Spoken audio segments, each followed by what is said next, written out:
بسم اللہ الرحمن الرحیم۔ میرے چینل پر خوش آمدید۔ کہانی کا آغاز کرتے ہیں۔ بہت پرانے زمانے کی بات ہے۔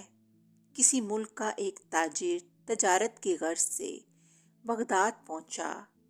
ان دنوں تجارت کا یہ قانون تھا کہ تاجر جس ملک میں تجارت کرنے کے لیے جاتا، سب سے پہلے وہاں کے بادشاہ سے ملاقات کرتا، اپنا سارا سامان تجارت دکھاتا اور اس کی خوبیوں اور خامیوں سے آگاہ کرتا۔ چنانچہ اس تاجر کو بھی بغداد پہنچنے کے بعد بادشاہ کے دربار میں پیش کیا گیا۔ تاجر نے بادشاہ کے حضور تحائف پیش کیے اور پھر مال تجارت نکالا اور ایک ایک چیز کی خوبی بیان کرتے ہوئے دکھانے لگا۔ حضور، یہ پانی سے چلنے والی گڑی ہے جو میں نے یونان سے خریدی ہے۔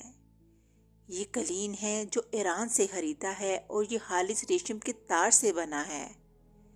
یہ قلم ملاحظہ فرمائیے جو میں نے جاپان سے بہت مہنگے داموں خریدا ہے۔ تاجر نے ایک ایک مال کی اہمیت بیان کی۔ بادشاہ نے مسکراتے ہوئے کہا، بہت خوب، تمام چیزیں بہت عمدہ اور نایاب ہیں جو تم نے ایران، یونان اور جاپان سے خریدی ہیں، لیکن یہ تو بتاؤ کہ تمہیں ہندوستان میں ہمارے شان کوئی چیز نظر آئی؟ تاجر نے بادشاہ کو متاثر کرنے کے لیے کہا، بادشاہ سلامت، یوں تو وہاں پر آپ کے شان بہت سی چیزیں تھیں، لیکن جو چیز مجھے پسند آئی، اس کو حاصل کرنے کے لیے مجھے کچھ عرصہ وہاں قیام کرنا پڑتا، جبکہ میرے پاس صرف 2 دن کا وقت تھا، اس لیے میں وہ نہیں لا سکا۔ بادشاہ نے کہا، بھلا وہ کیا چیز تھی؟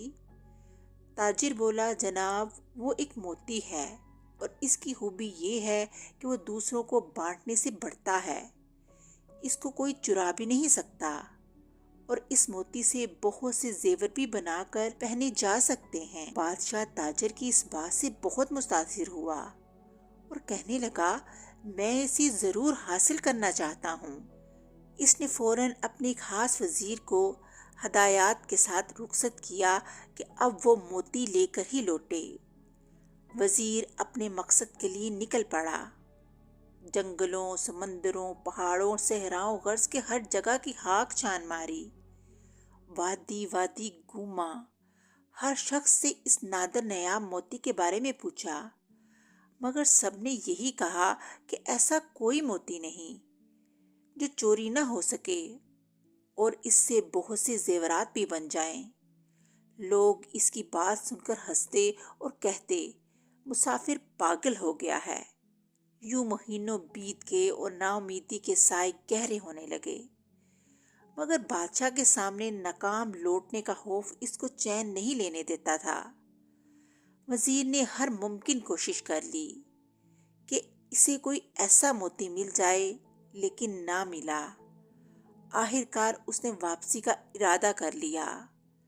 وزیر اپنی ناکامی پر زار و قطار روتا جنگل سے گزر رہا تھا۔ رات خاصی بیت چکی تھی اور وہ تھک بھی چکا تھا۔ ایک درخت کے پاس آرام کے ارادے سے لیٹا کہ اسی لمحے ایک روشنی اپنی جانب بڑھتی نظر آئی۔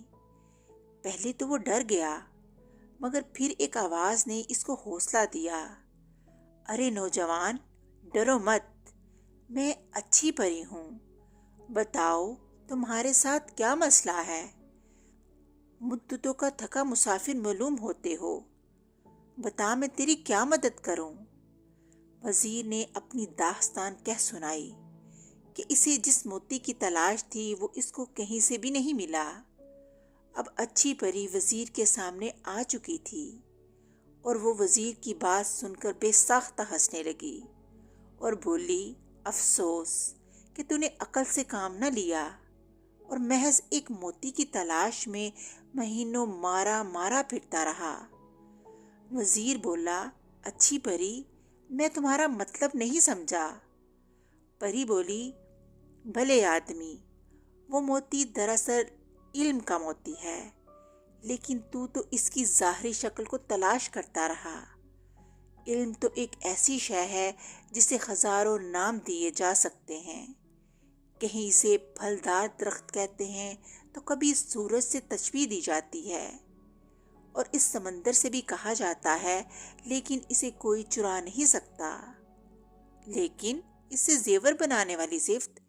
وزیر نے حیرت سے پوچھا۔ پری نے مسکراتے ہوئے کہا، علم کی بہت سی صفات ہیں، تم اس موتی کی صورت کو کیوں تلاش کرتے ہو؟ میں تمہارا مطلب نہیں سمجھا۔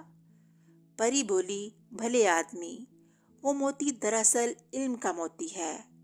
علم بھی ایک نایاب موتی ہے، اور جس نے یہ حاصل کر لیا وہ اس سے ایسے سج جاتا ہے جیسے انسان زیور پہن کر سجتا ہے، اور اسے کوئی چرا بھی نہیں سکتا، بلکہ یہ تو بانٹنے سے بٹتا ہے، گھٹتا نہیں۔